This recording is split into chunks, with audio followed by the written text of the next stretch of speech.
welcome to the Budburst Podcast. I'm Jamaica Slicer, and I'm joined today by Chris Farrell from Beginners. And today we're going to be talking about brands, communications, and content. Chris, thanks so much for joining us today. Thanks, Jamaica. It's great to be here, and thank you so much for having me on. Of course. So for those that don't know you, can you just tell us a little bit about yourself? Yeah, absolutely. So I'm Chris Farrell. I'm the co-founder and managing partner of Beginners. Beginners is an agency in the communications and brand space, and we work across a number of different verticals with companies of all sizes, but really helping them to tell their stories, hone in on their brand message, and get them out there in front of external audiences, build great content, work with reporters, work in the media, all of those things. Awesome. And how did you guys decide to start Beginners? I started Beginners in 2023 with my co-founder, Leslie Campisi, and I have a background both on the in-house side in communications and also on the agency side across a number of different roles. Most recently, I was the head of comms at a Series B fintech startup. Leslie, she has been a CMO multiple times, both of a venture capital firm and then also of a Series B fintech as well. So we both kind of come at this space really, having this dual experience of having worked in big agency roles for a wide range of different clients, and then also having worked on the in-house side, really going deep and kind of understanding the cross section of a growing startup, the things that are going on across an organization, and kind of figuring out how to build a communications and brand strategy against that. For us, we taking in everything that's going on in the landscape, we had a lot of perspective on the type of agency that we wanted to build that looked different from what we were seeing out there, and that could kind of, be the kind of the brainchild, right, of a lot of the things that we're seeing and that we've seen across our careers. So that's really how Beginners came together. Chris, how is Beginners different from other agencies that are out there? When we look at the landscape, as I mentioned, we really we're looking to start an agency that looked different from the ones we had worked with in the past, and also kind of both, worked for and then also worked with, being on the in-house side. We've obviously worked with some great partners in our career, but we were also able to identify some of the things that we're missing. And I think for us, it was really this kind of holistic point of view across not just PR and communications work, which of course is really core to what we do, but also brand and content. And that's kind of why we've bucketed our services into all three of those zones. And I think this is also a really interesting perspective for founders, and for startups that are scaling, to kind of think about kind of how all of those things run together, and not just be focused kind of on taking a narrow view of one of those buckets. And that's, I think, something that we had really seen in the agency landscape to date, is that agencies tend to focus on one thing. You could end up with multiple agencies focused on a bevy of different things, and internally that's really challenging to kind of navigate, right? And it feels like things are happening in silos. So for us, it really starts with brand and brand strategy, and making sure that you have everything intact in that bucket, and then comms, so everything kind of in that PR and storytelling realm, and then content, which often is woven between brand and comms, right? So anything that's thought leadership based, anything that takes place as part of a campaign, copywriting, all of those types of things. That's not to say that our clients are hiring us always to do all three of those things, but we're always bringing the perspective of each of those three to the table. And most of our relationships with our clients are some kind of tapestry of different aspects of those buckets woven together. So that's very much kind of our approach, really integrated, with a view really to what startups need, right? And what they need to be successful at undertaking this type of work.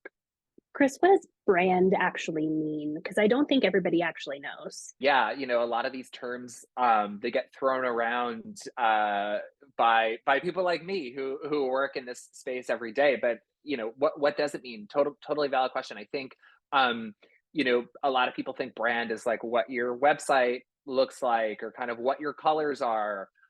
All of those things are part of it, but from our perspective and the way we approach it, brand is really your ethos, your core values, and what sets you apart as a company, right? And there are a lot of different pieces that are comprise that, right? So it's not just about kind of tactically what goes into a brand, but it's really in terms of your identity and who you are and how you show up everywhere, right? Internally, externally, across different channels, on your website, to your employees, whatever it might be. I think about this a lot too when it comes down to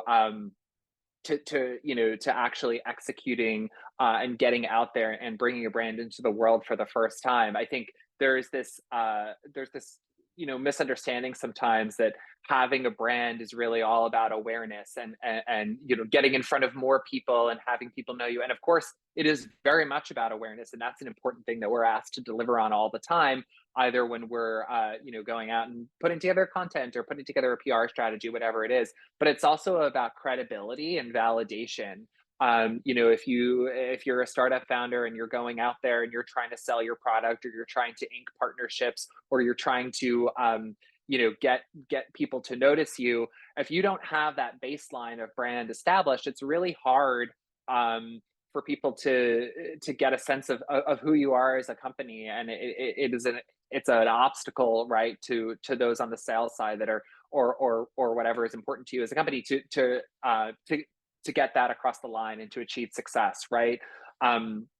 I think that validation and credibility is a really huge piece of any kind of core brand strategy or any communications program.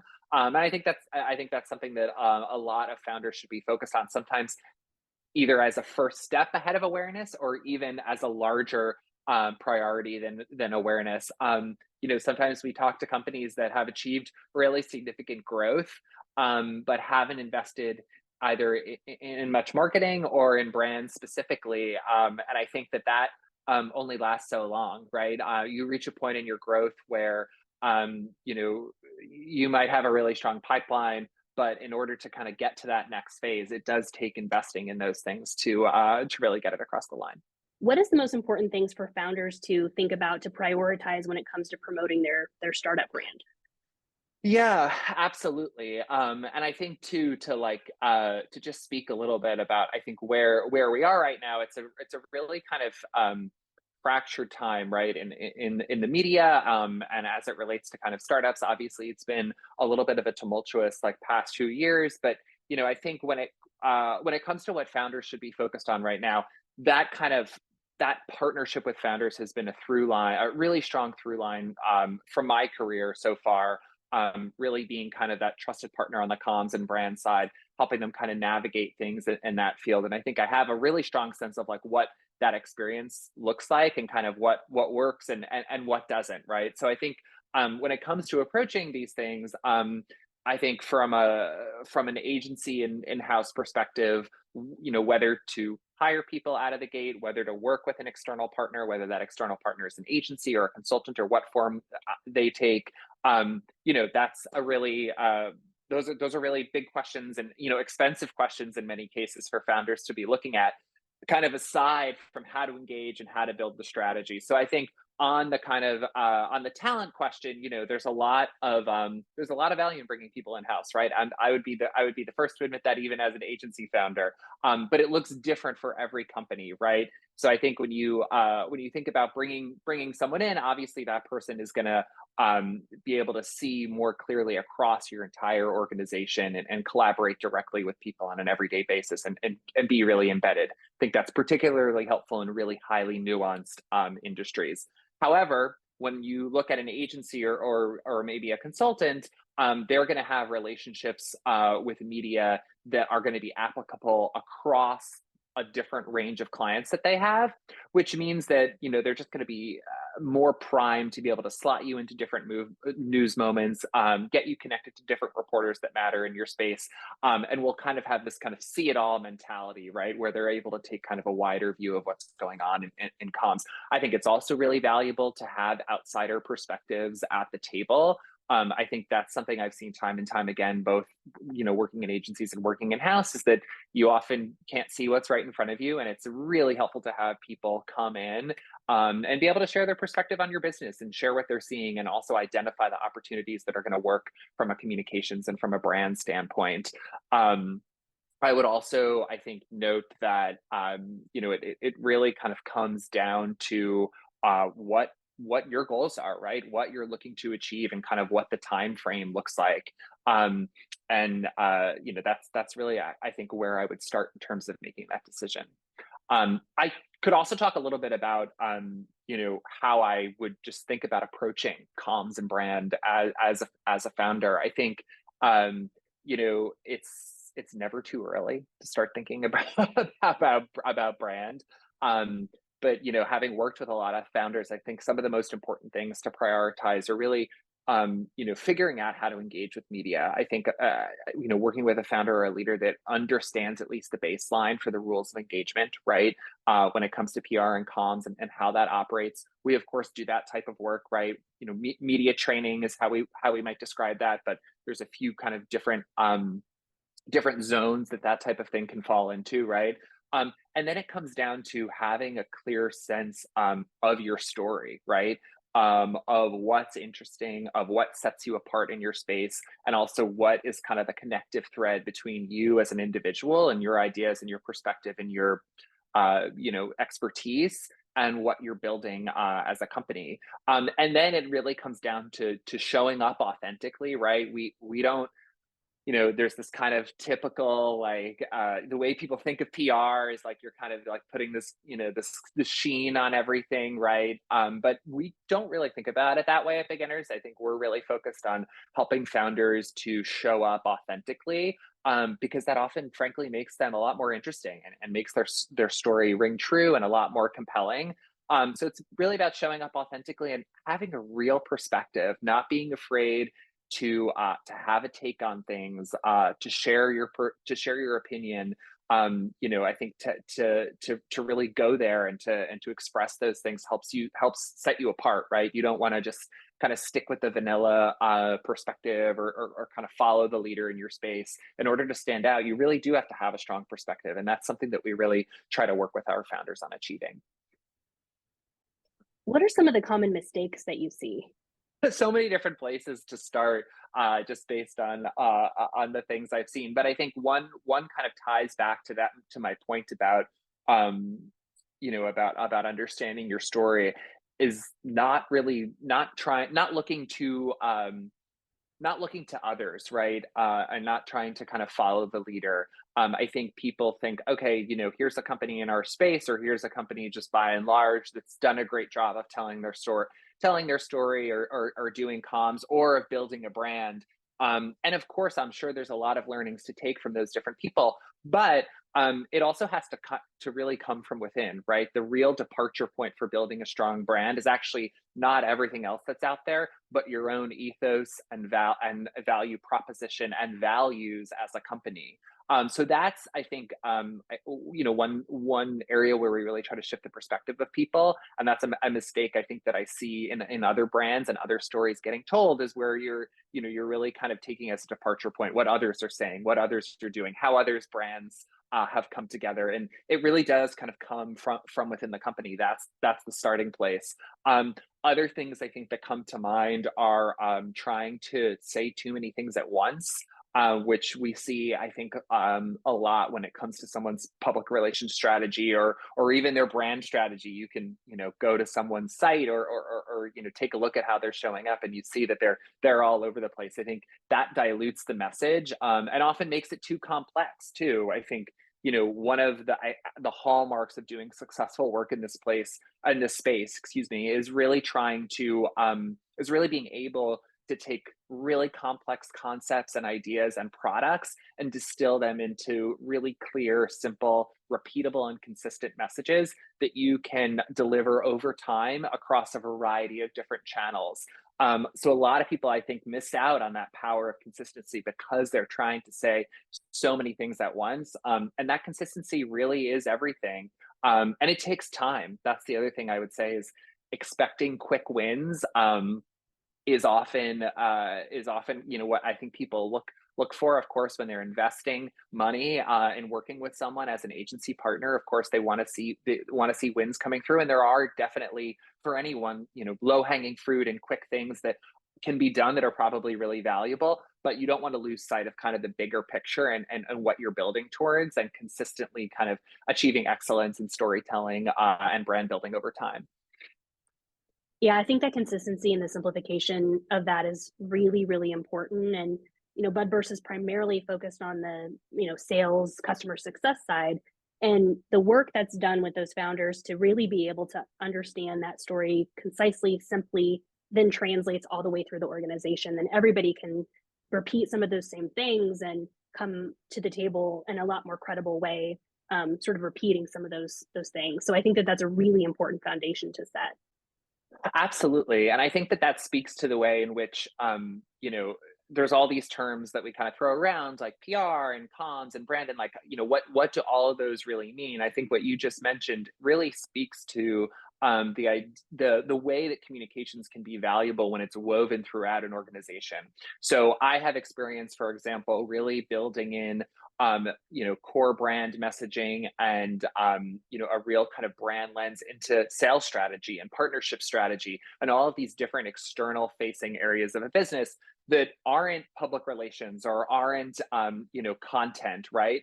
But when it comes to getting everyone on the same page, to ensuring that a message is being delivered consistently to different stakeholders and different target areas, or set, whether it's sales targets or potential partners, all of those things really come together, and that really starts from having a strong sense of your brand, clear messaging, and also it comes from kind of being organized as a company, right? And also having a sense of ownership of those things and having someone in place to really kind of drive that. But that's really how I view communications, not just as these different outputs, which are part of it, but also kind of this thread that's woven throughout an organization's external messaging and communication.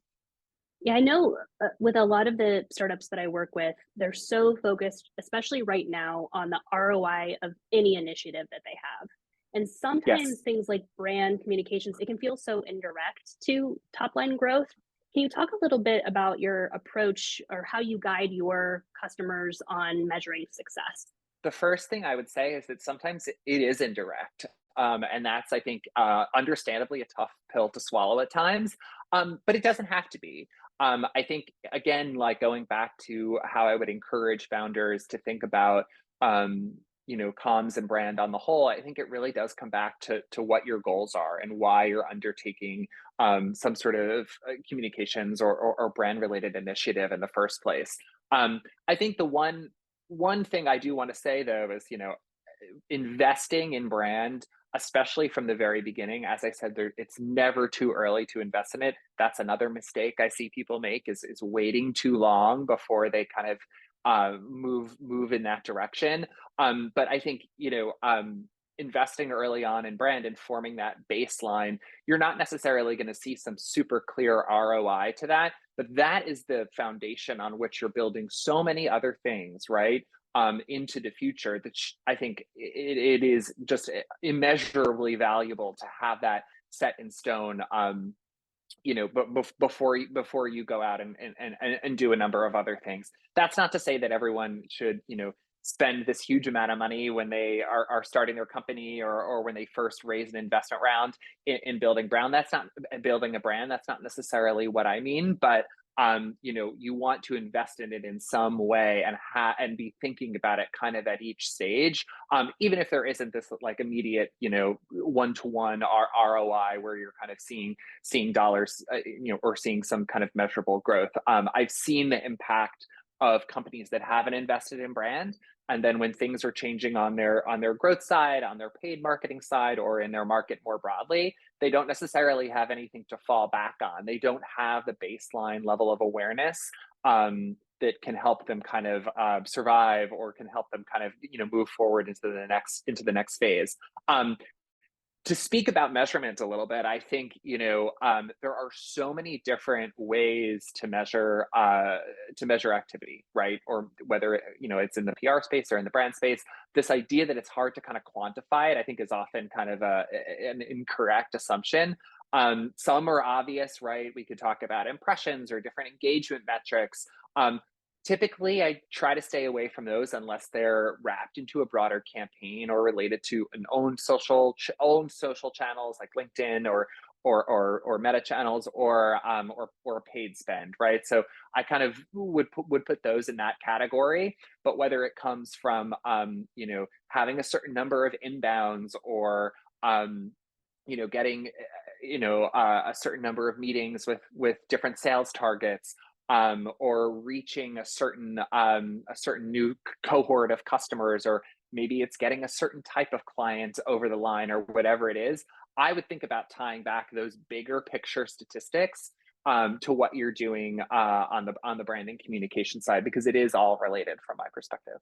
I completely agree. And I think making sure that there's a process in place to tie those things together and that they're consistently being monitored. Another thing that I've seen missing with a lot of customers is they're not thinking about how they're going to measure success of the various things that they're doing. And so they don't have a plan in place. It's often very reactive after the fact. Was that worth it? And then they're trying to scramble to pull those metrics together. For us at Beginners, when we think about kind of embarking on client work for the first time with a new client, like that's very much a discussion, right? And what's interesting, I think that we're seeing recently is there's always going to be an appetite for some sort of quantitative metric to assign that to the work that we're doing. But we can be creative about what that looks like and really tailored, or in some cases, really specific about what that metric is, right? So I think there's a lot of different ways to think about it when you're working with an external agency partner. It's a conversation. Don't come in and think, okay, we're gonna get X many articles or X many impressions. That could very well be part of it. But I would encourage people to think a little bit bigger and to get creative around like what actually does success look like from a quantitative perspective. When it comes to brand strategy and communication strategy, what are some of the trends that people should be thinking about now to get ready for that? Well, I think it's interesting. Where we are right now, it's very different than where we have been. If you look back 5, 10, 15 years, kind of in the startup realm. Frankly, it used to be a lot easier to break through with kind of a really simply innovative message. But I think where we are right now, there's a lot more skepticism, around different concepts, around even founders as individuals. So you really have to come to the table. With a much sharper perspective on kind of the impact your company's having, how you're set apart from competitors in the space, putting my kind of founder hat on too, how you're probably set apart from incumbents or incumbent forces or legacy brands within the space. There's a lot more challenging questions that you can expect to be asked right out of the gate now. And I think also it comes down to channels as well. So I think, this ties back to really the genesis of Beginners and why we're focused on this brand comms and content bucket. But there's a real need to kind of be focused on integrated work that combines what you might be saying on the media front with how your brand is showing up on social media, what you might be doing on the paid side, what different spokespeople are saying in different areas across your organization, how you're showing up at conferences, at events, and then even your communications on kind of your sales or partnerships, and kind of what that looks like. There's a much greater need now, I think, for those things to be integrated than there was in the past, just because it purely takes more to break through, right, and to actually get your story out there than it did previously. If an organization's interested in trying to find an agency or a partner to help them with brand, with communications, what are some of the things that they should be looking for? And then what are some of the ways that you would recommend that they engage with that partner to make sure that it's successful? When it comes to searching for the right partner, I think, you want people that are going to have a sense of your space, but also a broader perspective on what's going on in the media, what's going on, let's say, for example, you're a health tech company, right? you of course want people that maybe have some experience working in that space, but you also want people that understand what's going on in the world more broadly, that are going to see the opportunities that you might not see and be tapped in a kind of cross a range of different industries. Those network effects, and kind of finding the commonalities between what's going on out there, I think could be really powerful. That's part of the reason you work with an agency in the first place, because they are kind of working across all of these different camps. I think one mistake that people often make is they're looking to hire agencies based on their media relationships, which I think is kind of a misunderstanding in some ways of the way that public relations works. You can be best friends with a reporter. Your sister could be a reporter. It doesn't matter if the story's not there. That really is the most important aspect of getting something out there and telling a strong story externally. So that's kind of one thing I would throw out there in terms of like searching for that right partner. I think too, you want people that are really going to go deep to kind of identify the concepts that are most salient from within your organization. You don't necessarily want an agency that's going to stay in their lane and say, we don't touch this, or no, we don't want to talk to your CRO or your head of legal, whatever. Oftentimes different people from across an organization have really interesting things to share. So that really goes actually right into, right into some of the best practices for working with an agency or a partner. It's really about giving them access, right? So providing access to resources across your organization, resources and individuals who might have something to share, making sure that they're really embedded as much as possible into your everyday. That you're sharing updates, you're sharing what's going on in the business. Those are all really important to making sure that an agency can be successful in supporting you. Another thing I would say is time. I think, as I alluded to earlier, sometimes people, they expect these immediate results from public relations or communications activity, and it takes time. It's not something that can be really achieved overnight. I say this as an agency owner, but of course I encourage people to give their agency a chance to show success, right? And that's not necessarily going to be in a week or 2 weeks time. Unless you have a kind of narrow, singular announcement, it can take a few months really to see like the fruits of efforts. It takes time to get things out there, takes time to process different news moments and build the relationships with the right reporters in your space. So that's another thing I would say, like really give some time to your agency to show success. The same applies to in-house people, let them kind of figure things out. It takes a moment. Awesome. Well, Chris, I've learned a ton today. This has been an awesome discussion. Before we go, one of the core components to Budburst values is giving back to our community. And so every time we have a podcast, we want to highlight a nonprofit that is important to our guests. So can you tell us about the nonprofit you want to highlight today? Yeah, absolutely. I'd love to highlight the Point Foundation, which is the largest provider of scholarship grants to the LGBTQ students, and they have I think to date supported over 800. They have 800 alumni that have been supported by their scholarships, and they recently announced their largest class ever, which is over 500 scholars. When I got married, we actually asked our guests to donate to the organization in lieu of gifts. So it's just an organization that's doing really great work. I think education is obviously just super important, particularly for young LGBTQ students. So that's what I'd like to highlight, and they're doing really amazing things. Awesome. Yeah, we'll link to them, and Budburst will be making a donation as a thank you for participating on our podcast today. So thank you so much. If people want to get in touch with you, how can they find you? They can go to our website, which is wearebeginners.co, or reach out to me directly at chris@wearebeginners.co. Awesome. Thank you so much, Chris. Thank you.